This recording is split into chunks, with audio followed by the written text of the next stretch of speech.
जेवणानंतर त्याच ताटात हात का धुवू नयेत माहिती पडलं तर तुम्हाला सुद्धा.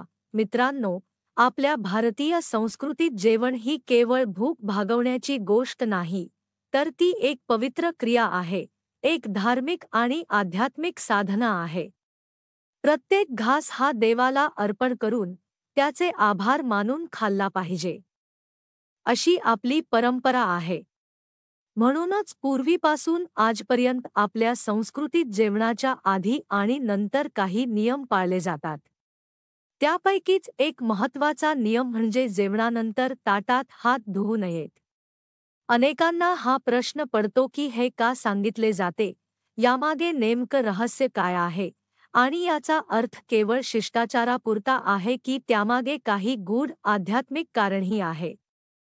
हे जाणून घेण्यासाठी आपण एका प्रसंगाकडे वळूया, जो धर्म, श्रद्धा, दान आणि ख्या पुण्याचा अर्थ समजावतो. एकदा एका छोट्याशा गावात एक गरीब पण अत्यंत श्रद्धाळू दाम्पत्य राहत होते.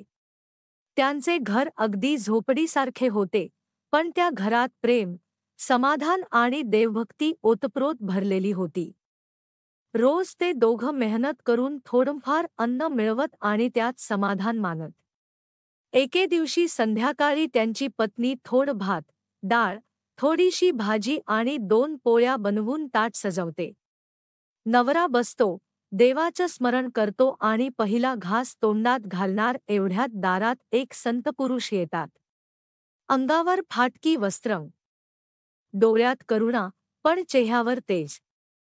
ते म्हणतात, भिक्षा देही भाऊ, मी अनेक दिवसांपासून उपाशी आहे.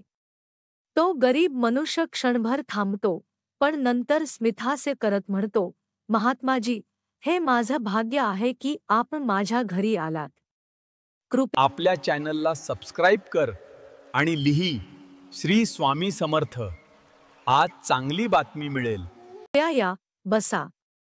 त्याने आसन घातलं, पाण्याचं पात्र आणलं आणि आपल्या समोरचं संपूर्ण ताट त्या महात्म्यांसमोर ठेवलं. त्यावेळी त्याच्या पत्नीने हळू आवाजात सांगितलं, आपल्याकडे फक्त 2 पोळ्या उरल्या आहेत. पण तो म्हणाला, देवाची इच्छा असेल तर आपणही काहीतरी खाऊ.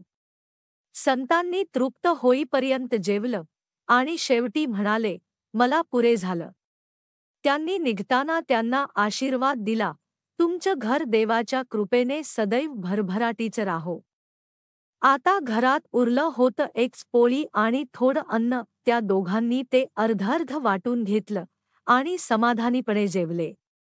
त्यांना ना तक्रार होती, ना खंत. त्यांनी देवाचे आभार मानले आणि जेवणानंतर हात धुण्यासाठी अंगणात गेले. त्या काळात असा रिवाज होता की जेवणानंतर कोणीही ताटात हात धुत नसे. हात धुणं म्हणजे शुद्धीकरणाचं प्रतीक होतं. ताट हे अन्नाचं पात्र मानलं जातं, ते प्रसादाचं प्रतीक आहे. म्हणून त्यात पाणी घालणं म्हणजे त्या प्रसादाचं अपमान करणं होय. त्यामुळे ते दोघं अंगणात जाऊन हात धुवू लागले.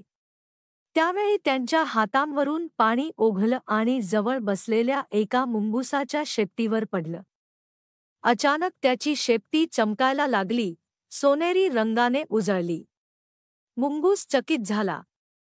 त्याने शेपटीकडे पाहिलं आणि म्हणाला, भाऊ, तुम्ही माझ्यावर पाणी टाकलं, बघा ना, माझी शेपटी सोनेरी झाली. मला पूर्ण सोनेरी व्हायचं आहे. पुन्हा माझ्यावर पाणी टाका. पण तो गरीब मनुष्य म्हणाला, आता मी हात धुवून झाले आहे. उद्या तू धर्मराज युधिष्ठिरांच्या यज्ञाकडे जा. तिथे हजारो संत, ब्राह्मण, तपस्वी जमले आहेत. त्यांचं हात धुतलेलं पाणी तुझ्या अंगावर पडलं तर तू पूर्ण सोनेरी होशील. मुंगूस आनंदाने निघाला. तो धर्मराजांच्या यज्ञात पोहोचला. तिथे हजारो लोक जेवत होते. ब्राह्मण, ऋषी, संत सगळे समाधानीपणे अन्न ग्रहण करत होते. जेवणानंतर प्रत्येकाने हात धुतले, पाणी वाहिलं, पण मुंगुसाचं शरीर तसंच राहिलं, अर्ध सोनेरी आणि अर्ध काळं. काही बदल झाला नाही. सर्व लोक निघून गेले. युधिष्ठिर, अर्जुन, भीम हे सर्व त्या यज्ञाबद्दल गर्वाने बोलत होते. ते म्हणाले, इतका मोठा यज्ञ आजवर कुणी केला नाही. पण मुंगूस पुढे आला आणि म्हणाला, हा यज्ञ पूर्ण झाला नाही. सभेत शांतता पसरली. भीम म्हणाला, हे काय बोलतोस रे तू, असा यज्ञ कधीच झाला नाही.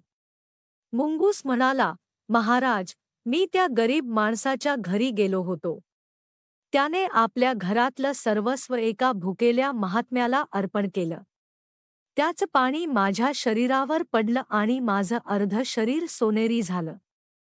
पण इथे या वैभवशाली यज्ञात हजारो ब्राह्मणांनी खाल्लं, पण माझं उरलेलं शरीर सोनेरी झालं नाही. कारण इथे दान आहे, पण त्यात त्याग नाही. इथे संपत्तीचं वाटप आहे, पण अंतःकरणातून आलेलं समाधान नाही. तेव्हा श्रीकृष्ण मंद हास्य करत म्हणाले, अर्जुन, ऐक. त्या गरीब भक्ताने आपल्या सर्वस्वाचं दान केलं. त्याचं अन्न म्हणजे त्याचं जीवन होतं. त्याने जे दिलं ते ख्या मनाने दिलं. त्यामुळे त्याला मिळालेलं पुण्य अमर आहे. तुम्ही यज्ञ केला, पण तो अहंकाराने. त्या गरीबाने दान केलं, पण ते भक्तीने. म्हणूनच त्याचं पाणी सोनं बनलं. मुंगूस पुन्हा म्हणाला, जोपर्यंत या यज्ञात कोणी ख्या भुकेल्या तपस्वीला जेवायला घालत नाही, तोपर्यंत माझं पूर्ण शरीर सोनेरी होणार नाही. तेव्हा शोध घेतला गेला आणि जंगलात उपाशी असलेले एक संत सापडले. त्यांना आणलं गेलं. त्यांनी प्रसाद घेतला आणि जेवणानंतर हात धुतले. त्यांच्या हातांवरून पाणी मुंगुसाच्या अंगावर पडलं आणि त्याच क्षणी त्याचं पूर्ण शरीर सोनेरी झालं. घंटा आपोआप वाजू लागली, यज्ञ संपन्न झाला. हा प्रसंग केवळ एक कथा नाही, तर एक गूढ संदेश आहे. तो सांगतो की खरा यज्ञ तोच जो निस्वार्थ भावनेने, प्रेमाने आणि करुणेने केला जातो. जेवणानंतर ताटात हात धुणं ही छोटीशी गोष्ट आहे, पण तिच्यामागे मोठं तत्वज्ञान आहे. ताट हे देवाच्या प्रसादाचं पात्र आहे.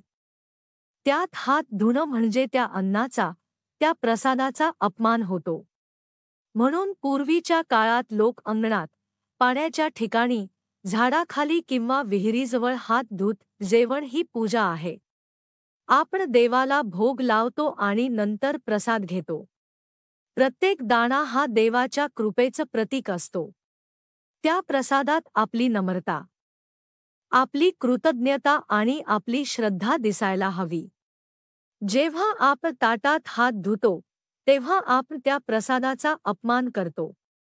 आणि ज्याचं आपण पूजन करतो, त्याचंच आपण अनादर करतो. म्हणून म्हटलं जातं, ताटात हात धुवू नका. या कथेमधून आपण शिकतो की खरी संपत्ती पैसा नाही, तर भावना आहे. खरा यज्ञ सोनं चांदी देण्यात नाही, तर प्रेमाने दिलेल्या तुकड्यात आहे. तो गरीब माणूस जसा समाधानी होता, तसंच आपलं मनही समाधानाने भरलेलं असावं. देव भक्ती, नम्रता आणि दया पाहतो, सोने चांदी नाही. आणि म्हणूनच जेवण हे केवळ शरीराचं अन्न नसून आत्म्याचं शुद्धीकरण आहे. म्हणून पुढच्या वेळेस जेव्हा तुम्ही जेवायला बसाल, तेव्हा ताटातला प्रत्येक घास देवाला अर्पण केल्यासारखा खा. जेवण संपल्यावर देवाचे आभार माना आणि अंगणात, पाण्याच्या ठिकाणी हात धुवा. कारण तुमच्या त्या कृतीत संस्कृती दडलेली आहे आणि त्या संस्कृतीत देवत्व आहे. आणि हेच सत्य आहे की ताटात हात धुवू नयेत, कारण ते फक्त अन्नाचं पात्र नाही, तर ते देवाच्या प्रसादाचं मंदिर आहे.